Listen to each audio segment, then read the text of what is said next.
What's really good, my people? Welcome into No Catch Up Sports Talk via Chicago. I am your host, Sean Little. Big Nick the Quick with me, as always. Bears W Victory Friday. Get the win on Thursday Night Football, 16-13 versus the lonely Carolina Panthers. No intro needed. We're going to jump right in, give y'all 25, 30 minutes on this Chicago Bears W. Give a little recap. We always talk about the future because me and Big Nick the Quick are always looking forward. Big Nick the Quick, what's going on? How we feeling? Some Victory Friday. Probably, we could jump right into it. Probably the biggest win of the year, easily. The biggest game of the year for the Bears. Yeah. We have to bury and win this game to make sure that the number one pick is a very likely possibility. So I'm happy with the win. I was able to get in on the Bears live, -130. So I got some money. Got a unit paid off there. Shout out the Bears getting it done on the defensive side of the rock. Couple things. I want to get your thoughts on the game. And then I want to kind of bring it back down to earth a little bit because obviously we could talk about Justin Fields and Tyson Bagent, the quarterback situation, and what they're going to plan on doing forward and when we can expect Justin back and all that. According to Matt Nagy. Wow. According to Matt Eberflus, he is back. What are you talking about? He's out, but he's doubtful. Should we play that audio? He's out, but he's doubtful, but he's doubtful, but he's out, but he might practice, but he's accurate. His accuracy, he's working on it. He's back, but he's doubtful. He's out. I'm not sure. But he's 51% and he's getting there. 51%. But he's out. Doubtful. Finally, the reporter was like, is he playing? Doubtful. Yeah. He's like, I don't understand what you're saying. And he goes, like, come again? He goes, no, he's not.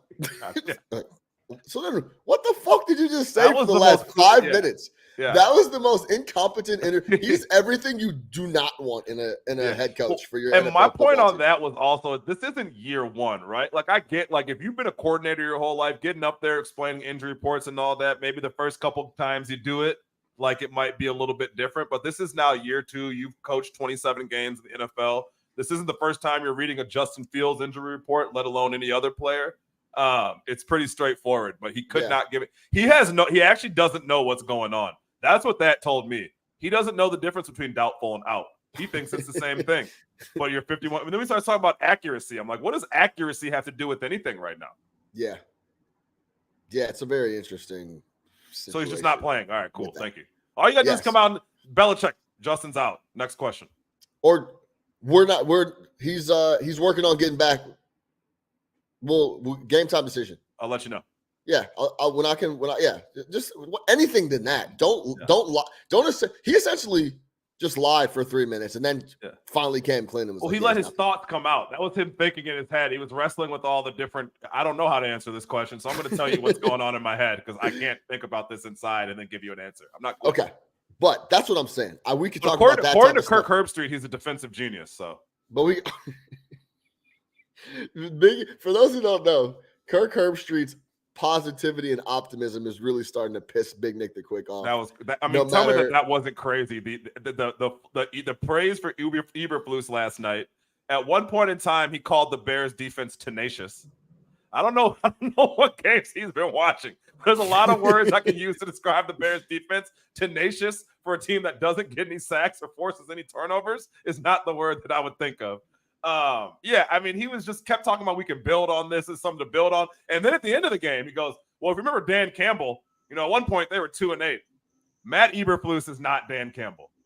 I'm going to go ahead and for anybody who has illusions of grandeur and thinks that Eberflus is all of a sudden going to turn into Dan Campbell, that's just not going to happen. I can guarantee you that right now. Dan Campbell knows what he's doing over there. Matt Eberflus does not. Yeah, Herbstreit. That was it for me on Herbstreit last night. Way too much optimism. Big Nick the Quick. Go back to Big Noon Saturday. Go fucking call A&M versus Clemson and get off. That's where you belong. You're a college guy. But I want to bring it all home because there was a lot of flashes of young guys playing really well. And that's what this season has always been about, was developing young guys, seeing what draft picks we hit or did not hit on. Darnell Wright looks to be a hit. He's been playing really well. Tevin Jenkins, we talked about him coming along. Jaquan Brisker was making plays. Jalen Johnson was making plays. TJ Edwards, of course, continues to make plays. Jordan You're not Jones talking or about Jones Billings? or something No. like that? No, the other guy, 90. Jones? Is it Jones? Is his name? I don't know, man. Stop bringing up people you don't know the name to, though. I know that what you're talking about. Man, but anyway, shout out to him. Hold on, I'll grab it for you. Justin Jones. Yeah. There you he's go. Nice, very nice. 3 QB hits last night. Justin Jones and them were playing well. Billings has been playing well all year. So, yeah, I mean, it was all about just developing guys and seeing young guys play ball, and that's exactly what was going on last night. So, Kyler Gordon played extremely well too. He was coming up and filling and was covering folks. How'd you feel about the game overall? We got to touch on Bryce Young, the number 1 pick, and the Carolina Panthers and what that looks like. But a win is a win. Bajan didn't turn it over. The biggest game of the year was Thursday Night Football, and it was a laughing stock for the rest of the league. But for the Bears as a franchise, it was massive to try to lock in that number 1 spot, and they got it done. Yeah, I mean, that's exactly what we're here for, right? Like, this is one that we wanted to win. We obviously, I don't think we don't really need to help Carolina get the number 1 spot, but it was definitely good to get a win there. After watching that team, I think they're going to do just fine losing the next 7 ball games that they got on the schedule. But yeah, man, overall, really solid. Loved how the defense played. I thought that, when they needed to get stops, they got them. Held the team to only 1 touchdown from Carolina, which was a punt return. So yeah, I'll take it, man. I mean, a really solid effort on defense is all you could ask for. I thought that Bagent looked good, solid, fine, did what he needed to do. It's still glaring that there's just a bunch of throws on the route tree that he just can't make. It's really those sideline throws where he's got to get anytime he has to fit the ball in any sort of window, it's ugly. But other than that, he executed, he did his thing. I talked about Dante Foreman last week. Is it Dante or Deontay?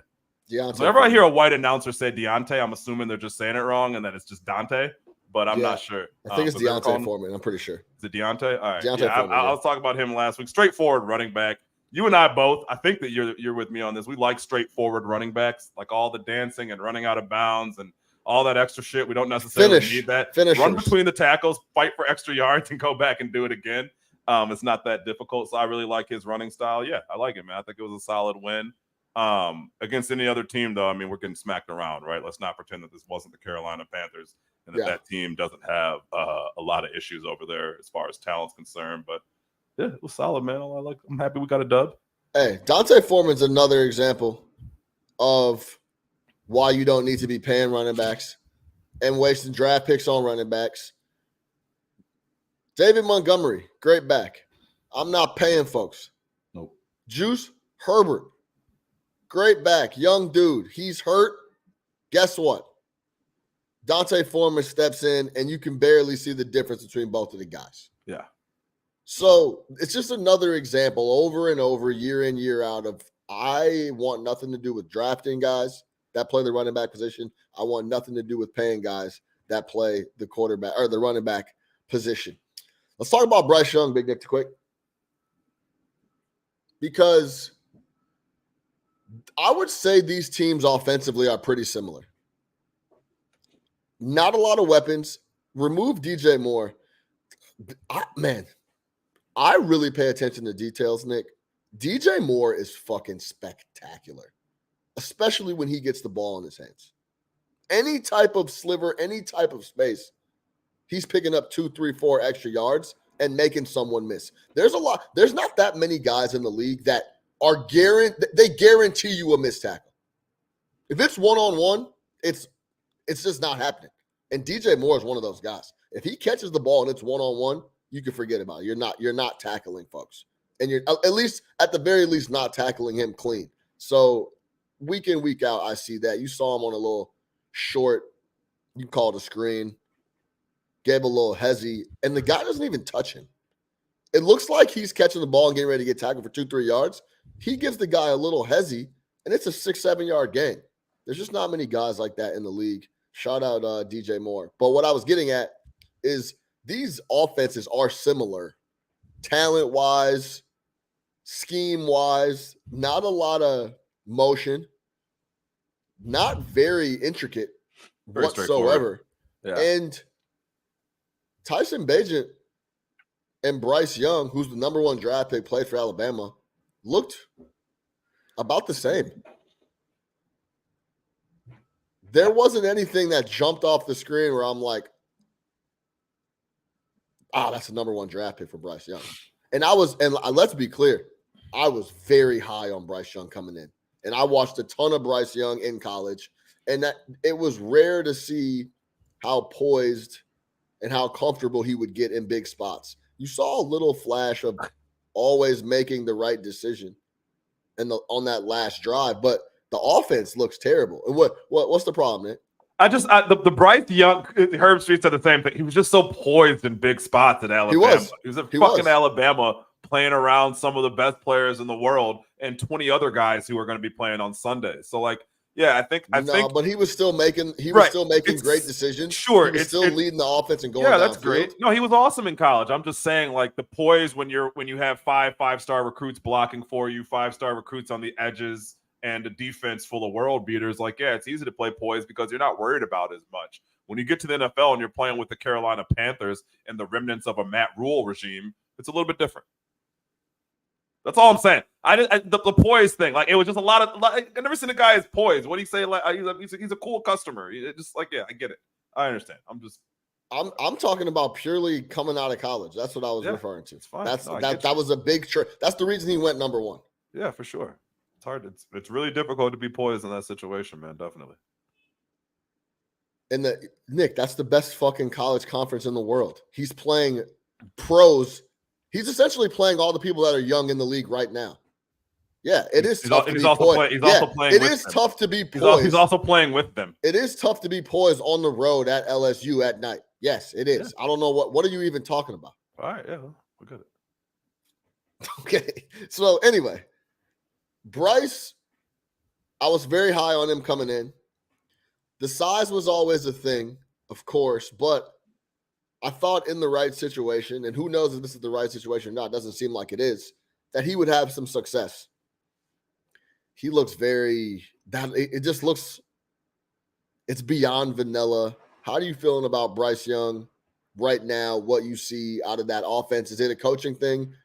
Is it a Bryce Young thing? But like, I think at that size, Nick, and in that type of situation, you have to have elite, I guess, arm talent or elite athleticism or elite speed. He doesn't really have anything that's top of the level eliteness, and he's tiny out there. Yeah, I would guess he weighs 180 pounds.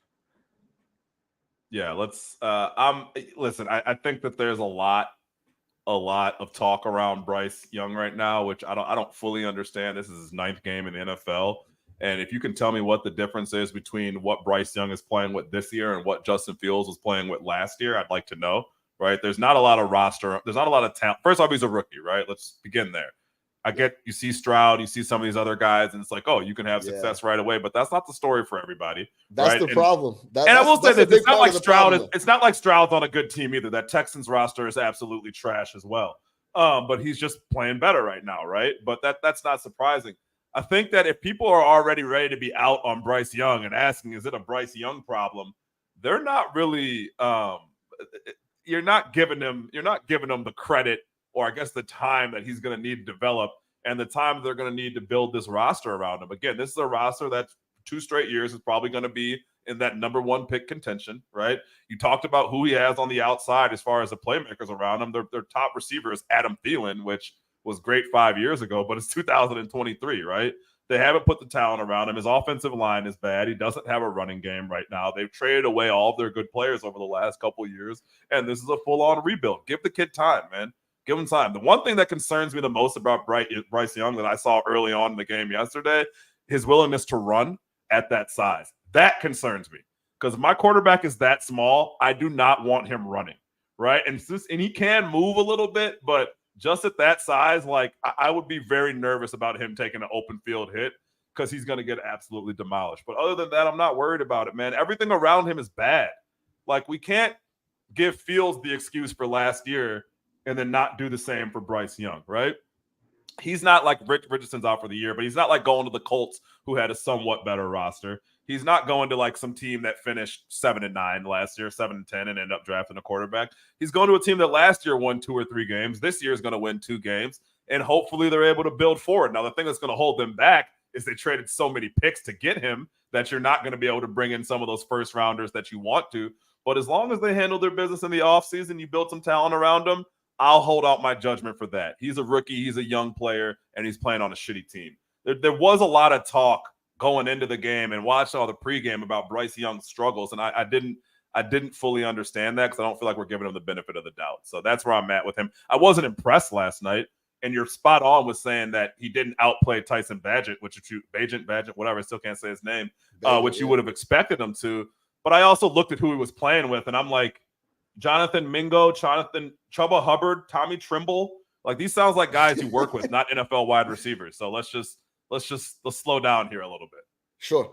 Yeah, I agree 100%. I've been pounding the table that Terrace Marshall. Terrace Marshall. He doesn't even have the end. I used to always say that the top 3 positions in the NFL are quarterback, offensive left tackle, if your quarterback's right-handed, and then an edge rusher and a corner. Yep. I've now adjusted it to that. It's the quarterback. Number 2 most important guy in your building is the offensive mind. Then number 3 is the tackle. Then number 4 is the edge rusher. Number 5 is the corner. If you don't have a great offensive mind along with a good quarterback and some skill players, I don't care who it is. He's going to look like shit. That's just what Josh Allen in Buffalo. Yes. Till Stephon Diggs showed up, he was struggling as well. There's a lot of and once Dayball left, they're struggling. We talked about this the other day. Their offense is very stagnant. It's not. Yeah. It hasn't evolved. Nick, do you know the last team to pick back-to-back number 1? Go back-to-back years with number 1 draft pick. I do. It was it St. Louis? No, it was the Cleveland Browns in 99 and 2000. I can do it. I got it. Tim Couch. Yeah. And the running back. No, it was a running back, right? No. It was not a running back? Courtney Brown. Defensive tackle. D-end. Yeah, D-end. Penn State. Yep. Never really did too much. Only played 6 years. Was essentially out of the league when he was 27. And yeah, tough. Won defensive rookie of the year, or was 4th in defensive rookie of the year. That was about the highest accolade that he ever came up with. But the Bears are looking like they're going to be in a spot to have back-to-back number 1 draft picks, which is an incredible position. It makes everything flexible. It makes the job attractive. I think that's the biggest thing. So if we're trying to land another coach, which we absolutely should be, and I'm on record now, if Matt Eberflus is the head coach of the Chicago Bears come next year, I will not say a word about the Chicago Bears. I will not watch a single game. I will not listen. I will not read an article. I will not read a tweet. I will not do anything associated with the Chicago Bears. All right, Pure point blank. Any prospective co-hosts, email me because we got to do a Bears recap next 100%. If y'all are interested, if y'all are interested, if Matt Eberflus is the quarterback or is the coach, come hang out with Nick post game for Bears games because I will have nothing to do with it. But anyway, overall, to bring it all back, this year was about developing young guys. And on the defensive side of the ball, we saw some flashes. We've seen Darnell Wright play well. We've seen Tevin Jenkins get better. Love Tevin Jenkins. Justin Fields is the odd man out that we need to continue to see develop. And he should be back here next week after the mini bye. Who do the Bears have next week? I'm not sure. He should be back after the mini bye, which is what they'll need. And I'm just excited. I just want to feel right. Oh, they're at Detroit. That's a loss. And then they're right back on national TV Sunday night the following week in Minnesota. No, so we're at TBD on that December 17th game. It's been put to TBD. We might get flexed out. No, I was talking about the following week on the 27th, Monday night. We have the Browns on the 17th, and the time is listed as TBD. No, bro. We have the. Oh, you know what? I went ahead again. Yeah. I went ahead again. My bad. Yeah, we got the Lions this coming Sunday, Yeah. next Sunday, and then Lions, Monday the Vikings. 27th. I was looking at the Lions on the 10th and the game after that. It looks like we're going to get flexed out of this Browns game on the 17th. Yeah, I could see that. But Monday night is still locked in. Coming off of Thanksgiving, Bears will be on Monday night. I want to feel good about Justin Fields one way or another by the end of the year. And I hope the next 6 or 7 games can get me there. Similar situation to Kobe White and the Bulls. At the end of the year last year, I felt good about bringing Kobe White back. I want to feel good one way or the other if we're going to let Justin Fields go. If we're not, I want to feel good about it either way. If we reach the point of Justin Fields' career where we're comparing him to feelings towards Kobe White, we're probably not in a great spot. No, but we're still in evaluation phase. Yeah, no, you know what I mean? So I don't know. I just want to feel good about it one way or Kobe another. White shooting 38% for the field. I don't want to talk about the Bulls either. Fucking shit. I'm fully out. I can't. Bulls are third screen for me at this I can't deal with the Bulls. I was telling, shout out Jay, our boy Jay. I was telling him the other day that the Bulls are at box screen refresh on the ESPN app level for me. I'm not even throwing the game on. Dude, so. it's bad. It's bad. I've never seen a franchise hold on to assets until they absolutely are all the way worthless and then move them. Yes. Yeah. Hey, all right. Hey, you want Vooch? Yeah.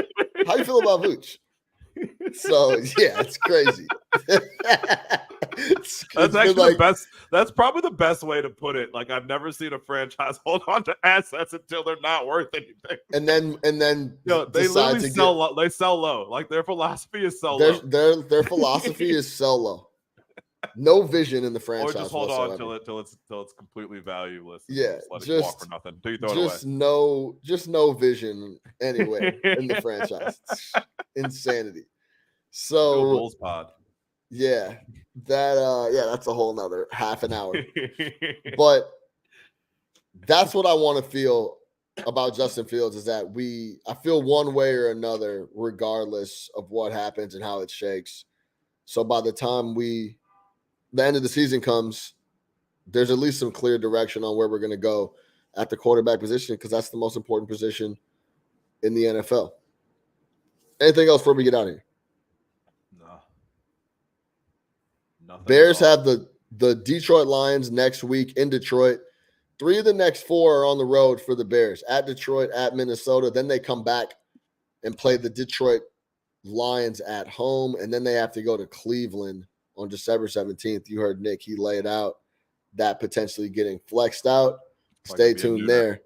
But wait, I do got a question for you actually real quick. I just thought about this because last week a couple weeks ago, you were on. That's going to be a lot of pressure for Fields when he comes back because of how Badgett played.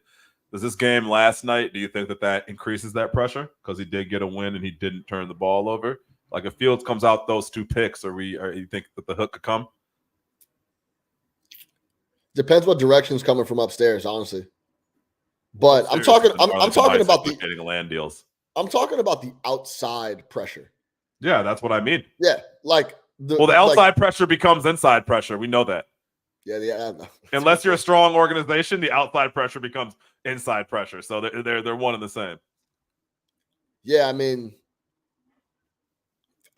I think a lot of people like Bagent. I like his interview afterwards. He's confident as shit. I actually think Bagent can play a little bit. Like we talked about this. He should rookie. Be in the league for the next 13 years. He should look at the end of his career, have a lot of money in the bank, and be like, "This is great." He's a rookie in the NFL, and he played on the same par as the number 1 pick in the NFL. I messaged Nick and I said, both can play a little bit. Justin Fields is a little better. He's better than Bagent, but it's not by that much. Well, his ceiling is way higher, but yeah. Yeah, the ceiling is way higher, but we're also talking about a guy that's played a lot more. Like if you, They say he played 5 years. He's been starting since a sophomore in high school, and he played 5 years in college. Like he has played a lot of football. That's also why I think like the stuff with the arm is not necessarily going to improve. Like that is his arm at this point. Like he's not really a project. No doubt. Like, his arm is what it is. He can't make those throws, but yeah.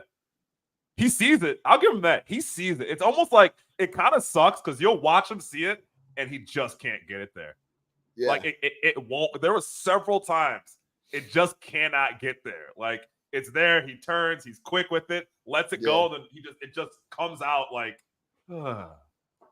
Just not the there. arm strength isn't there. There's it's no just question not about there. that. It's not existent. So I'm looking forward to getting Justin back in, and maybe this puts a little fire under Justin where he does just start balling. I don't know. We're gonna find out. I also think this is a situation I haven't heard from many people. I think there might be a situation where they keep Justin and draft a quarterback. Yeah, I think absolutely. And it's Justin Bagent and another dude, and then trade him. So that's Bagent you keep. Listen, what is he making? Probably $500,000 a year. Keep this guy for the life of his contract. Fine. He's a backup quarterback. What are you going to do better? Yeah. Yeah. What I'm saying is that there's going to be there's a real possibility that it's like, all three of these guys are in the quarterback competition. Yeah, I'll have a problem type situation. So with your boy Caleb Williams, will Caleb Williams cry if he doesn't win the quarterback competition? What do you think? Will he find his mommy? You might. I wouldn't take Caleb Williams at one. I'm telling hard you pass. Yeah, I'm off that. I'm talking about. Hey, did the crying thing actually like lower your ability? Like you were already kind of off him, but like be honest, like those bad. I was never a big Caleb Williams guy, just because of how he played ball. I also think he's under pressure to score a touchdown every possession. We've talked about that as well. But also, like I've never been a huge fan of his game for the NFL. It's a great college game. The NFL, that shit doesn't translate as well. Yeah. But how do I say this? It's almost like the NFL is such a optics type of league that I have no problem with you crying when you have a bad game with your mother and wanting to cuddle with your dogs and just recharge and relax. I don't necessarily need you saying that on the mic in front of the pressers and in front of cameras when you have to go on the road to play the Ravens next week. Right. Like I just don't think that I just don't think that works very well. I don't think that goes over very well with, first and foremost, the guys that you have to go to war with that next week internally. Yeah. I think people start to look at you sideways a little bit. I'm talking about your teammates, the guys that are supposed to rely on you. How can I rely on a guy? How is a guy supposed to be the leader of a franchise when you take a tough L in a game and then you're crying about it post-game on the field? With your mom in her arms. It's just, I have no problem with you doing that as an individual. That's your prerogative. Do what you got to do. But like, that's not the leader of men per se. That, and you knew every camera was on you when you did that too. It's not like you did in the tunnel. Like, it was that typically has success to your mom. Yeah, in the NFL. Yeah, that's not the type of. It's a very sensitive situation because I don't really care how you process losses or deal. I guess I do care with how you deal with them and process. Nick, I've told this story so many times. I'll just leave it here. You need your guy in the NFL to be completely unflappable. And those type of reactions to tough spots that he did in that game at home doesn't really give off unflappable to me. You want Brady. I saw Joe Burrow throw 3 straight interceptions versus the Bears on 3 consecutive passes, and he did not blink or flinch and didn't even care, really. He's just a different type of animal. They had Jordan Palmer on Cowherd talking about Joe Burrow and how he stays so cool, calm, and collected. And Palmer essentially said his best attribute is like almost he doesn't really care. It's 3rd and 6. He's not thinking about his fingers a little banged up, or it's the AFC Championship and it's cold and the Bengals have never been to the Super Bowl and et cetera, et cetera. He's just thinking about 3rd and 6 and how I'm going to make that happen. He doesn't let all the other things affect his decision-making and how he goes about his business. So those are the type of guys that have success. It's how about this? Just purely over emotional guys that are the trigger man at the quarterback position in the NFL. Over emotional coaches don't have success typically at the quarterback position. Now, I'll just leave it there. You need to be ice cold quite a bit. And running to your mom and crying in the stands, it doesn't really align with that. I mean, Tom was pretty emotional, but it was different. It was more like yelling at offensive linemen or like, let's go. It was more like a come on. You wouldn't, yeah, for sure. Yes. Yeah, it's completely different. Completely different. It's a completely different situation. Absolutely. Yeah. So it's an interesting situation because I think a lot of people want to say certain things and they can't say it. Like they want to be like, nah, man, I'm not with that. I'm not going for that. Overall, though, if you play good ball on the field, that's the thing about all this stuff. If you play good ball on the field, I don't care if you cry every snap. If your third down completion percentage is 75, you're good to go. So it doesn't matter, right? So, yeah, man.